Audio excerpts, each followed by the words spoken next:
Aujourd'hui, je vous fais une vidéo que vous m'avez pas mal demandé, qui est cette question de ok, j'ai arrêté de faire des régimes, j'ai arrêté de vouloir absolument maîtriser mon poids, d'être dans le contrôle, etc. J'ai écouté mes sensations de faim et de satiété. Au début, c'était pas facile, mais ça a fini par revenir et j'ai pu reconnaître mes sensations, etc. Accepter les moments où en fait j'ai des tampons émotionnels, j'ai des raisons émotionnelles de manger et c'est tout à fait normal, ça fait partie de l'humain que d'avoir des moments où en fait on mange pas par faim mais pour combler d'autres besoins. Je vous ai déjà parlé de ces sujets-là, hein, besoin de sécurité, émotionnel, donc des rituels, des aliments qui reviennent et qui créent de la sécurité comme le petit-déj, les desserts sucrés, le goûter, des choses comme ça. Et aussi pour des raisons qui sont culturelles, partager de l'amour, partager des moments sociaux, etc., etc.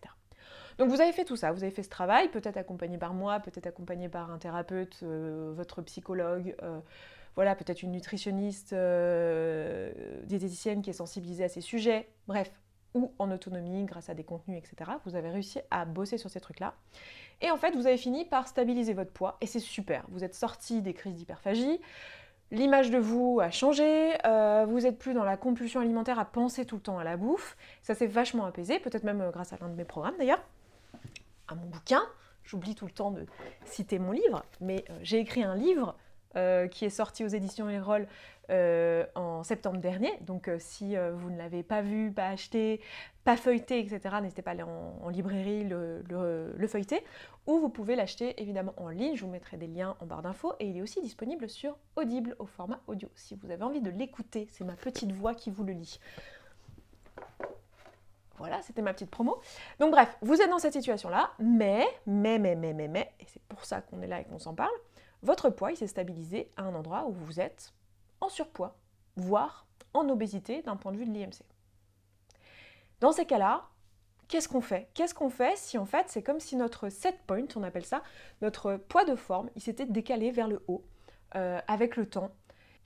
Donc, si vous vous sentez concerné par ça, vous êtes au bon endroit, bienvenue. Moi, c'est Esther Taïfé, je suis coach de vie certifiée et thérapeute IFS et je travaille avec des personnes, essentiellement des femmes, mais avec tout le monde, sur ces sujets-là, sur des questions de relation à la nourriture, rapport au corps, comment s'apaiser vis-à-vis de tout ça.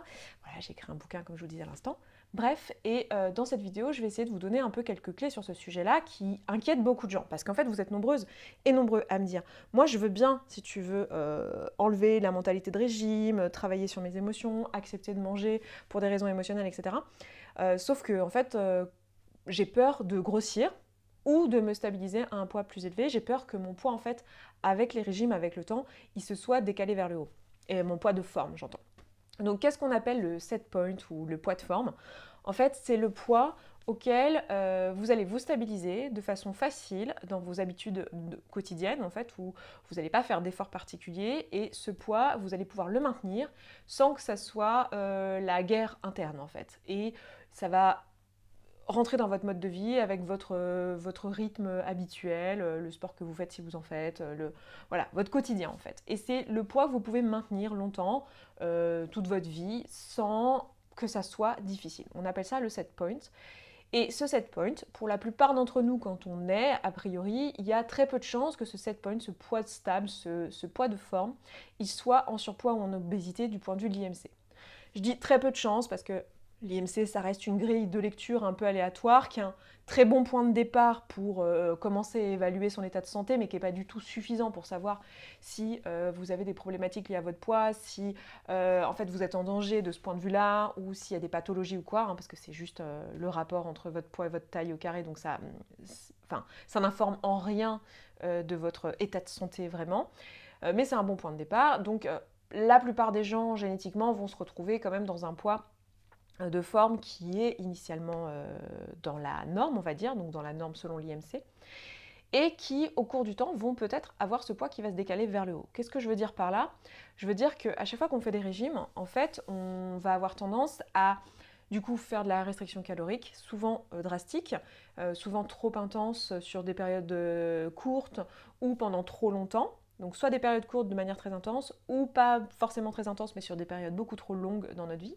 Et du coup, il va y avoir plusieurs effets. Alors, j'en parle pas mal dans le bouquin, et je pourrais faire une vidéo très longue dédiée à ça pour vraiment expliquer tout ce qui se passe d'un point de vue métabolique. J'en parle plus en détail dans la masterclass gratuite Comment arrêter les compulsions alimentaires. Si vous ne l'avez pas vu, vous avez le lien dans la description, vous pouvez la télécharger, ça dure 1h30, donc c'est forcément un peu plus détaillé que ce que je vais vous dire là. Mais en gros, ce qui se passe, c'est que votre métabolisme va se ralentir en fait. Quand vous allez drastiquement limiter votre apport calorique, en fait, faut l'imaginer comme si vous aviez finalement votre réserve. Imaginez que en gros, l'énergie que vous avez dans votre bol alimentaire, en fait, c'est votre compte courant, c'est votre compte en banque courant. Vous utilisez votre carte bancaire au cours de la journée pour dépenser de l'argent sur votre compte courant. Donc ça, c'est vos réserves. Genre, vous venez de dîner et vous avez de l'argent, vous avez de la nourriture directement dans votre sang, vous avez de l'argent que vous pouvez utiliser comme ça au quotidien. Puis après, vous avez un espace de stockage qui est votre livret A, où vous pouvez mettre de l'argent de côté. En cas de coup dur ou quoi, vous allez l'utiliser. Si d'un seul coup, il n'y a pas de nourriture de disponible ou il n'y a pas d'argent disponible, du coup, dans mon analogie, eh ben, vous allez pouvoir utiliser le livret A. Mais au quotidien, en fait, c'est pas depuis cet endroit que vous dépensez de l'argent. Ça, c'est vos stocks. En fait, ce qui se passe, c'est que si du jour au lendemain, je divise votre salaire par 2, ou même juste de 20%, hein, dans le cas d'un régime, on ne divise jamais nos calories par 2, mais je divise votre somme par 2. Effectivement, dans un premier temps, le temps que vous vous en rendiez compte, ça va avoir l'effet que vous allez peut-être vous faire un virement depuis votre livret A. Donc vous allez peut-être prendre dans les stocks de graisse et vous allez peut-être vous le mettre sur votre compte. D'accord ? Le livret A, dans l'analogie, c'est vos stocks de graisse. Donc effectivement, vous allez peut-être perdre du poids.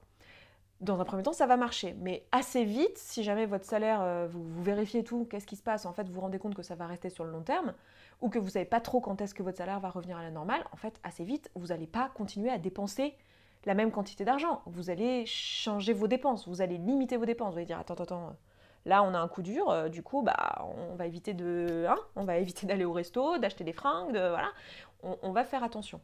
Et votre corps, c'est exactement la même chose. Quand il voit qu'il y a une restriction alimentaire, il va dire, oh là là, faut qu'on limite les dépenses, là, on ne sait pas trop ce qui se passe, on ne sait pas combien de temps ça va durer. Donc dans un premier temps, il y a un petit choc qui fait que vous allez effectivement perdre du poids, mais en fait, très vite, il va réduire ses dépenses. Et comment il fait ça ? Il réduit son métabolisme. Donc il va perdre du muscle par exemple, parce que le muscle c'est ce qui c'est ce qui consomme le plus d'énergie au quotidien. Il va changer des choses sur votre température interne, sur votre système immunitaire.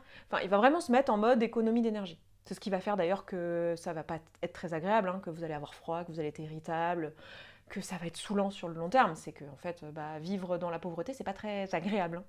Hein. Pour la nourriture, c'est la même chose. Donc vous voyez bien que sur le long terme, ça ne marche pas en fait. Le métabolisme, il va se réduire. Et du coup, ce qui se passe, c'est qu'en faisant ça, en fait,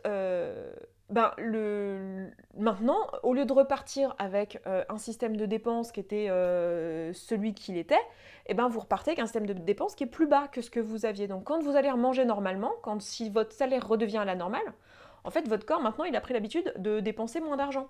Donc en fait, alors il va toujours se réadapter un petit peu avec les nouveaux apports caloriques, hein, c'est ce qu'on appelle l'homéostasie. Le corps va s'adapter, plus vous dépensez, plus il va vous donner faim, moins vous dépensez, moins vous allez avoir faim. Mais il y a quand même une mémoire, en fait, dans votre corps par rapport à ce que vous venez de faire.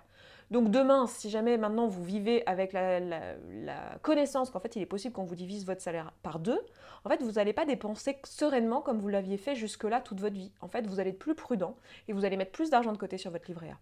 Et donc pour le corps c'est exactement la même chose, il va être plus prudent et donc il va y avoir un stock de graisse plus important. Et autrement dit, vous allez décaler votre poids de forme vers le haut progressivement à chaque régime. Je ne sais pas si c'était très clair mon explication, j'espère que ça l'était, mais c'est ça en fait le décalage du set point. Et c'est quelque chose qu'on observe, c'est quelque chose qui est documenté dans la littérature scientifique. On observe qu'effectivement, plus les personnes ont fait des régimes dans leur vie, plus elles ont essayé de perdre du poids sur des longues périodes au cours de leur vie, plus en fait leur poids de forme, c'est-à-dire le poids auquel maintenant elles se stabilisent sans effort, en fait il est élevé. La question maintenant, c'est qu'est-ce qu'on fait quand on est dans cette situation-là en fait ? Parce que c'est peut-être votre cas. Peut-être que, je sais pas, vous avez 50 ans et vous avez fait des dizaines de régimes dans votre vie, vous avez perdu plusieurs fois des 10, 20, 30, 40 kilos. Peut-être même que vous avez fait une chirurgie bariatrique et que vous avez perdu du poids, puis vous l'avez repris. Donc, comment on fait quand ça arrive ? Et qu'on a fait ce travail émotionnel, etc. Alors, Moi, tout ce que je vous avais dit jusqu'à maintenant, c'est que si vous écoutez vos sensations de faim et de satiété, si vous prenez le temps de travailler sur vos émotions, de rééquilibrer votre quotidien, de répondre à vos besoins, normalement, il n'y a pas de raison que votre corps il vous demande plus que ce dont vous avez besoin pour vivre. Votre corps, il n'a aucun intérêt à se balader avec un surpoids, une obésité, parce que c'est pas bon pour vos articulations, c'est fatigant, puis votre corps, il essaye juste d'être efficace. Donc, il ne va pas garder des choses qui sont inutiles. Sauf que, ça c'est à nuancer, parce que dans son état d'esprit, si je peux dire que le corps a un état d'esprit, là je suis en train de personnifier votre corps, je sais pas trop si c'est très correct, mais c'est pour imager, pour illustrer ce que je suis en train de vous dire, je suis sûre que vous le comprenez. Si on le voit comme ça, en fait votre corps il va juste, pour lui en fait ça a un sens de garder ça, parce qu'il sait qu'à tout moment vous pouvez le choquer, en fait, qu'à tout moment vous pouvez faire un régime.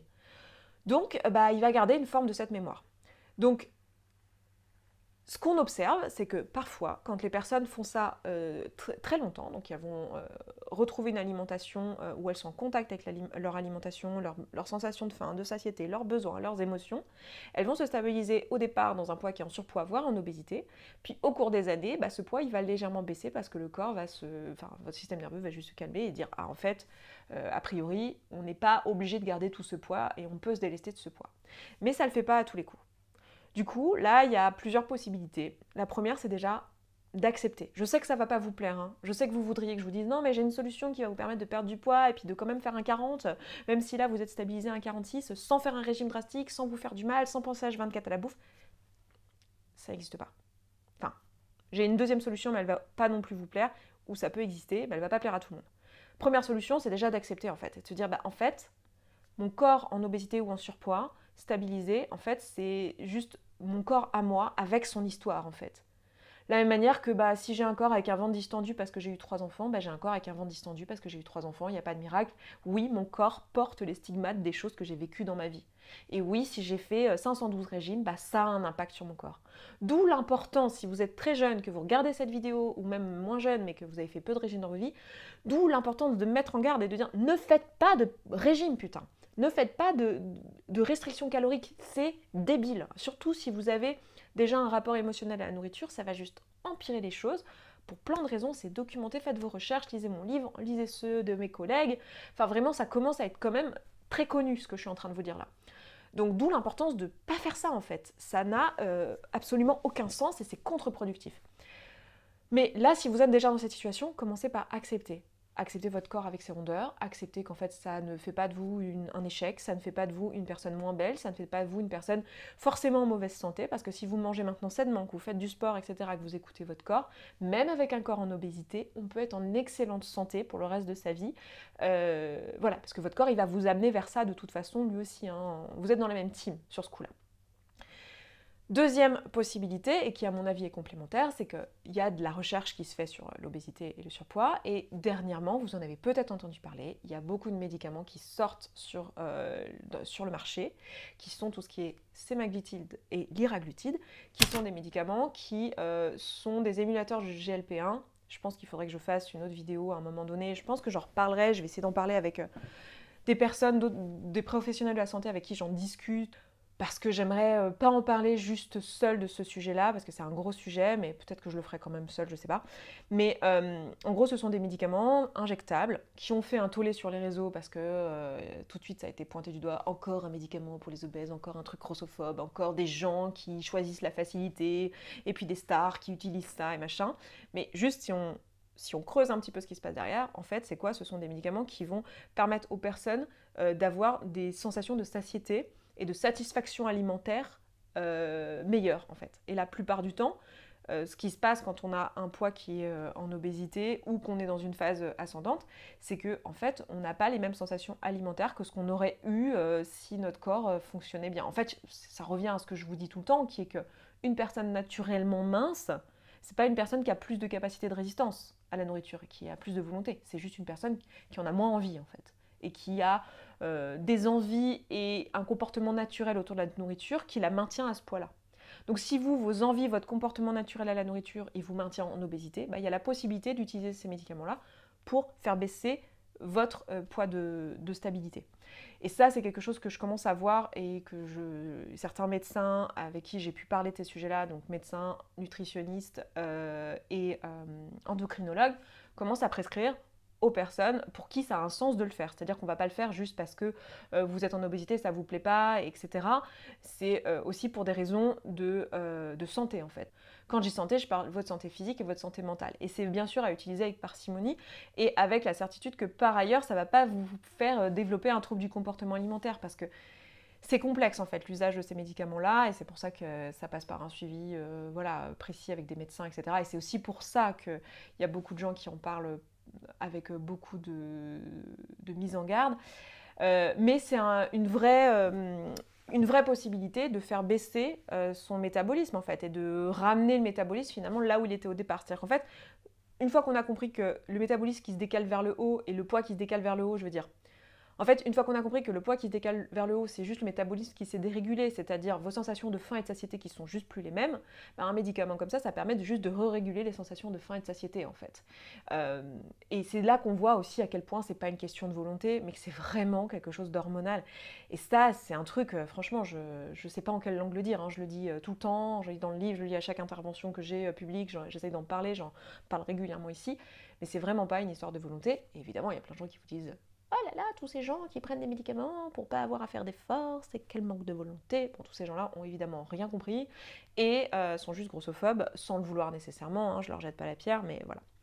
Donc voilà ce que j'ai envie de vous proposer et de vous dire comme piste si vous êtes dans cette situation-là. Évidemment, la première piste, c'est déjà de vous aimer comme tel, parce que même si vous êtes éligible à ce type de médicament, que ça va être pertinent pour vous, que ça va peut-être vous simplifier la vie, que ça va peut-être effectivement apaiser vos sensations de faim et de satiété, et que ça va vous permettre d'avoir un poids qui est plus adapté à votre morphologie naturellement, sans faire de compulsion alimentaire, sans faire de régime qui aggraverait la situation, c'est super, mais c'est aussi bien de pouvoir vous sentir bien de toute façon, quel que soit le corps dans lequel vous êtes, et de pouvoir vous accepter, vous détacher de toutes ces injonctions et de cet auto-jugement et de cette négativité et de cette détestation de toute façon qui est présente.